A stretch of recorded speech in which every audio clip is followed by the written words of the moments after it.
when you're the head coach and now you're coaching the best player in the NBA, that's something entirely different, T-Lue. You and LeBron, what type of relationship did you have with LeBron before you became head coach?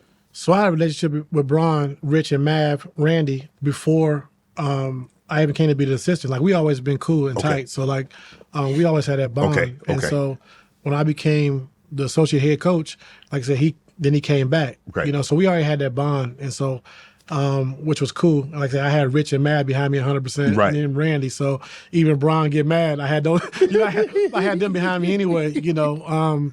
But that's kind of like, you know, like that's family. Like that's Right. family. So, you know, when I took over, like I said, I was scared because, you know, anybody can say, oh, I would have did this, I'd have done that, you know, like especially all that social media shit.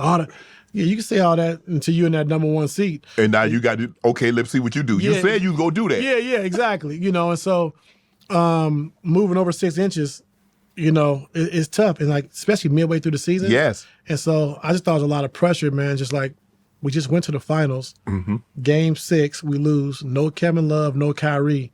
And now you want me to replace Coach Blatt, who done a hell of a job. And if we don't make it to the finals and make it to at least Game 7, like, I'm a failure. Right. You know, and so it was scary. And I didn't really know if I could do it because, like, you coming through halfway through the season. Right. You haven't really had a training camp. You haven't implemented what you wanted to run. What you want to do, because you got to stick to what. And then, like I said, and you got the best player in the world. You know what I'm saying? Yes. And then so it was tough, you know. But like I said, I will give a lot of credit, you know, to K-Love, Kyrie, Bron, JR, Tristan, like those guys.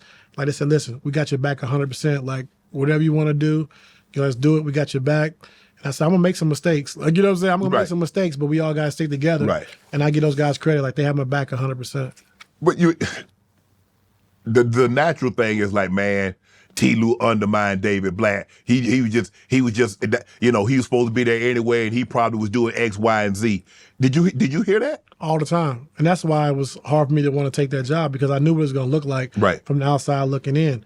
And if they knew the truth about it the year before, they would have never said that. Right. You know, and so my job as associate head coach is to do whatever I can to make the head coach's job easier. You know, and so I did that to the best of my ability.